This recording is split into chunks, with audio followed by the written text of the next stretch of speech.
कि पूरी दुनिया रमज़ान आता है तो ऑब्वियसली पूरी दुनिया में जहाँ जहाँ मुसलमान हैं वो रोज़े रखेंगे और रमज़ान होगा, लेकिन हर मुल्क ऑनर करता है इस महीने को और अपनी चीज़ें जो हैं वो कोई मार्क्ड प्राइस डाउन करते हैं, डिस्काउंट्स होते हैं कि मुसलमानों के लिए रमज़ान आया तो हम सारी जो कमोडिटीज़ हैं जो डेली यूज़ की चीज़ें हैं उनको हम ज़रा सस्ते में दें।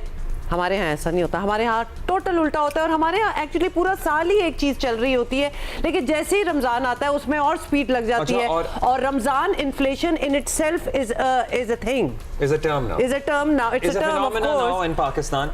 और दूसरी बात ये कि वैसे तो हमने देखा था पेट्रोल की कीमत इससे पहले नहीं बढ़ रही थी, लेकिन अब तो मैं कहता हूँ एक जेन्युइन सूरत हाल बनी बनाई, रेडीमेड सिचुएशन बनी हुई है, हाथ आ गई है, अपॉर्चुनिटी हाथ आ गई है कि भाई चूंकि पेट्रोल की डीजल की कीमतें बढ़ गई हैं इसलिए अब हम फल भी महंगा बेचेंगे, अब हम दालें हर चीज जो कि हम आपसे एक्सपेक्ट भी नहीं कर रहे थे कि रमजान की खातिर आप लोग कोई सस्ता करने वाले हैं, लेकिन अब तो मजीद एक चीज ऊपर चली गई है।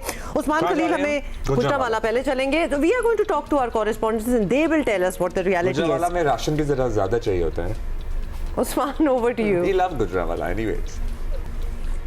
आज ही गुजरावाला की बात की जाए तो रमजानुल मुबारक में अभी चंद दिन बाकी हैं, लेकिन अभी से हम देख रहे हैं कि शाह खुर्दनोश समेत फलों और सब्जियों की कीमतों में इजाफा देखने में आ रहा है। साथ में दालों की भी फ़ी किलो कीमत में 10 रुपये इजाफा हो चुका है। अगर बात की जाए तो केले की फ़ी दर्जन कीमत आज से चंद रोज़ कबल 200 रुपये फ़ी दर्जन थी, अब वो बढ़कर 300 रुपये फ़ी दर्जन तक पहुंच चुकी है। इसी तरह सेब की फ़ी किलो कीमत में भी 100 रुपये इजाफा हुआ है और सेब इस वक्त गुजरांवाला शहर में 500 रुपये फ़ी किलो बिक रहा है। इसी तरह दाल चना, काला चना और जो वाइट चना है उसकी फ़ी किलो कीमत में भी 10 रुपये इजाफा देखने में आ रहा है। साथ में बात की जाए तो आटे की कीमत उसी तरह बरकरार है और गुजरांवाला शहर में आटा जो है चक्की का आटा वो 130 रुपये फ़ी किलो में फ़रोख्त हो रहा है। इसी तरह जो फाइन आटा है वो 910 रुपये का 10 किलो का थैला फ़रोख्त हो रहा है। इसी तरह जो बेसन की कीमतों में भी 20 से 30 रुपये इजाफा हो सकता है। जी हर चीज़ में ही ना 20-30 इजाफा हो रहा है। Usman Khalil, thank you.